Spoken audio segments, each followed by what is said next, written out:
একসময় সোনালী ধান চোখের জ্যোতি কেড়ে নিত এই অঞ্চলে। হলুদ সর্ষে দেখে ফুল ফুটে যেত মানুষের চোখে। কি ভাবছেন, পাগলের প্রলাপ? আদৌ নয়। বাঁকুড়ার শানবাঁধা গ্রাম পঞ্চায়েতের অন্তর্গত ৩,০০০ বিঘা জমি চাষের যোগ্য হলেও চাষ করতে পারছেন না চাষিরা। চাষ করতে না পেরে দিনমজুরের কাজ করতে হচ্ছে তাদের।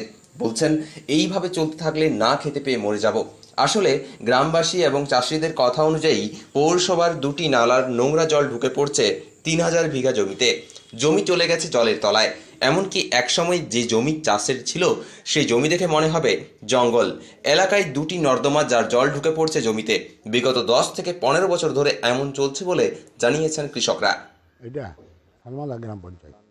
হ্যাঁ, জল ঢুকে সব আমাদের ৩,০০০ বিঘা সম্পত্তি নষ্ট হয়ে গেছে। ৩,০০০ বিঘা জমি। হ্যাঁ, আমি যে দেখতে পাচ্ছি আপনার পিছনে সবুজ হয়ে আছে পুকুরের মতো, হ্যাঁ, এটা কি আসলে? এইটা ওই জল ঢুকে জমি? জমি এখানে তো কি চাষ হতো আগে? ধান চাষ হতো, ধান চাষ হতো, কিসের জল? ধান চাষ হতো, এগুলো সরিষা হতো। ওই কান্দিটা আমরা সরিষা লাগিয়েছিলাম, ওইটা লম্বাটা সরিষা চাষ হতো। এখন হচ্ছে না কেন? না, এখন এই হচ্ছে না কেন, এই জলের জন্যে। সরিষা হতো, ও খেসারি কলাই হতো, খেসারি কলাই হতো। এটা কি বর্ষার জলের জন্য হচ্ছে? বর্ষার জন্য হচ্ছে, প্লাস ওই যে জল ঢুকে। জল ঢুকে? হ্যাঁ, কোথা থেকে জলটা ঢুকে এটা? এটা ঢুকছে মিউনিসিপ্যালিটির জল, প্লাস বর্ষার জল।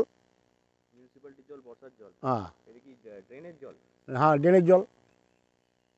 এই জলটা ঢোকার পর কি হচ্ছে? ধান পচে যাচ্ছে। সব পচে যাচ্ছে।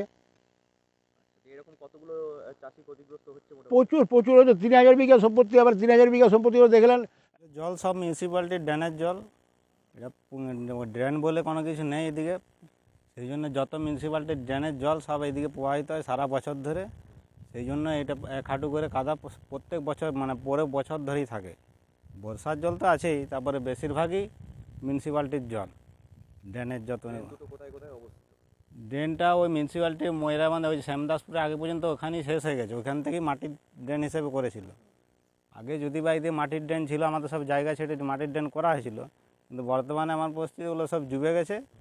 আর সরকার থেকে তো কোনো কিছু এখনও ব্যবস্থা করেনি, সুতরাং সেই সব জল সেই এরকম হদ কাদার সৃষ্টি হচ্ছে। এমনিতেই চাষবাসের সমস্যা। আর চাষবাস তো হয়নি, আগাছার সৃষ্টি হয়ে গেছে। আগাছায় জমি ট্রাক্টরও নামে না, এমনি লেবারও নামতে যায় না। চাষ হয়নি, পুরো পুরো ঘাস হয়ে গেছে। দেখুন, গোটায় আগাছায় ভর্তি। লেবার তো নামতেই যায় না। দিয়ে কতটা প্রায় আর্থিক দিক থেকে কতটা ক্ষতির সম্মুখীন হয়েছেন আপনি? আর্থিক 5 বছর আমি বলি। আর্থিক হ্যাঁ, আর্থিক দেখতে বলতে আমার যতটা জমি আছে তার মধ্যে 25% চাষ হয়, বাকি 75% জমি পড়ে আছে, চাষ হয় না। পুরোটাই আর্থিক ক্ষতির দিকে। 100 টাকার মধ্যে 75 টাকা লস। 75 টাকা লস।